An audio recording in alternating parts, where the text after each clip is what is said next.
Naitwa Ezra Joni na hizi ni ripoti za Dar es Salaam Tanzania TV na ripoti kutoka Rusumo wilayani Ngara. Wananchi wa kata ya Rusumo na kijiji cha Rusumo wamehimizwa kushiriki katika jambo zima la kufanya usafi katika maeneo yao, ikiwa ni maeneo mbalimbali kama maeneo ya biashara, migahawa pamoja na maeneo mengine. Hivi ndivyo mwenyekiti wa kijiji Pascal Leopold alivyozungumza pamoja na wadau mbalimbali wa afya pamoja na mazingira. Kijiji chetu hiki tuna mkakati wa usafi wa mazingira, lakini pia usafi wa mji wetu huu. Mji wetu wa Rusumo huu japokuwa haujawa mji rasmi, lakini mji ambao una mzunguko wa watu wengi na kuna wafanyabiashara wadogo wadogo ambao tunajikuta tumezalisha takataka nyingi. Kwa hiyo tumeweka mpango wa kufanya usafi kila siku ili kuhakikisha mji wetu unakuwa msafi, lakini pia na mazingira yanakuwa safi. Na katika mpango wetu huo tumetengeneza utaratibu wa kukusanya hizo takataka. Tumeweka watu ambao wanazunguka kwa kila kituo, wanakusanya hizo takataka na kuzipeleka mahali palipoandaliwa. Kwa hiyo tumewahimiza wananchi wetu kununua vifaa maalum. Wanazitunza takataka humo, alafu sisi tunazichukua pale tunakwenda kuziweka sehemu iliyo sawa. Na omba pia nichukue nafasi hii kuwahimiza wananchi wenzangu wa senta ya Rusumo. Usafi ndio maisha. Mtu ni afya. Na afya haiwezi kupatikana bila usafi. Niwaombe watu wote, wananchi wa Rusumo, tujitahidi kuwa wasafi na kukusanya usafi sehemu moja, ili vikundi vyetu vinapopita mle vikachukua usafi wote, uchafu wote na kupeleka sehemu iliyoandaliwa. Ili watu we safi. Kuna faida ya kuwa wasafi. Kwanza tunaepukana na magonjwa ya mlipuko, lakini wakati huo tunakuwa na sehemu salama ya kufanyia shughuli zetu. Maana tunafanya shughuli mbalimbali. Kuna wenye maduka, kuna wanaouza vyakula, kuna kina mama lishe na baba lishe. Kwa hivyo vitu vyote vinahitaji usafi. Kwa hiyo naombeni wananchi wenzangu kwamba tuwe wasafi na tutoe ushirikiano pia kwa hawa wanaozunguka mitaani kwa ajili ya kukusanya huo uchafu na kuenda kuutupa sehemu tuliyoiandaa. Changamoto hazikosi japokuwa sio nyingi. Changamoto tu ni bado watu hawajaelewa hili jambo. Kwa hiyo unaona hata kuchangia zile gharama kwa ajili ya kuhamisha huo uchafu inakuwa shida, mpaka mtu aeleweshwe sana, wakati mwingine anakataa mpaka ito kwenye ofisi ya kijiji. Ule ushirikiano bado haujakaa vizuri. Ushirikiano lakini tunaendelea kuwaelimisha, tunaona siku kwa siku watu wanaelewa. Ya mikakati yote ilianza zamani. Kwanza kabla hatujaunda vikundi hivi kwa ajili ya kuzunguka kusanya uchafu, tulianza na hivyo vifaa vya kuwekea takataka. Na ndio maana labda nichukue nafasi hii pia kushukuru NMB hapa Rusumo, waliwahi kutufadhili, tukanunua madiaba mengi, tukasambaza kila vituo, kituo cha bodaboda, vituo vya wauza kahawa na sehemu ya katikati ya maduka na maeneo mengine watu wenye vimeza, tuliwasambazia hivi vifaa kwa ajili ya kukusanyia uchafu mule, alafu sisi tunatoa mule tunape. Kwa hiyo vipo japokuwa sasa vimeanza kuzeeka. Kwa hiyo tuko tunatafuta namna nyingine sasa tununue vingine zaidi kuliko vile vya kwanza, kwa sababu watu wanaongezeka na shughuli zinakuwa nyingi.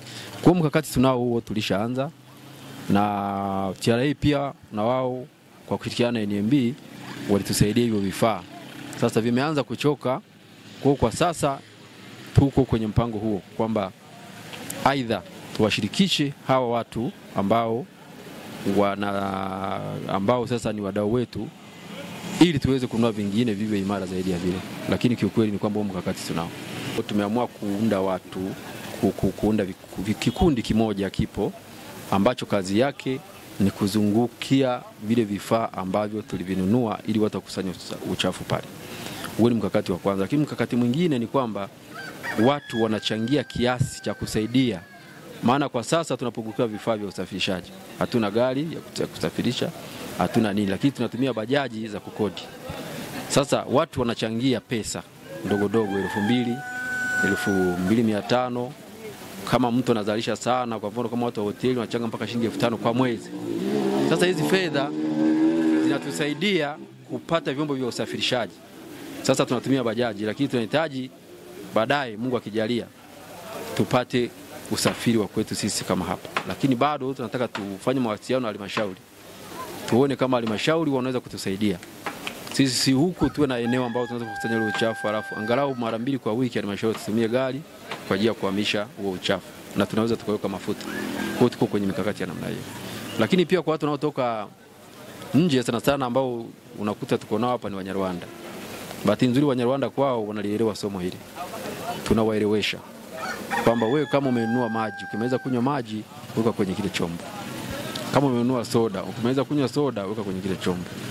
Lakini akigairi pia tunaweka na faini. Kama unavyojua mwanadamu wote hawawezi kuwa sawa. Kwa hiyo ikiwa ngumu zaidi tukaona sasa watu wamekuwa wagumu, basi tunapiga faini 50,000 anapokuwa ameshindwa kutekeleza utaratibu wetu wa kutunza usafi.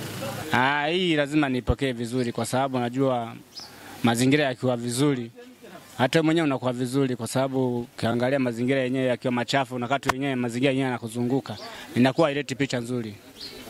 Ujumbe nataka kuambia wananchi wa Rusumo tufanye usafi, kwa sababu najua mazingira yanayotuzunguka yakiwa machafu inakuwa sio picha nzuri. Barabarani umependeza afu panapo kuzunguka pako pachafu inakuwa haileti picha nzuri. Kuta mtu mwingine ana aidha kibanda chake afu uchafu anaundika eneo hilo hajatafuta hata kifaa udumbukizemo. Kwa unakuta ni changamoto nyingine mojawapo ya hivyo kwenye huo usafi wa hapa Rusumo.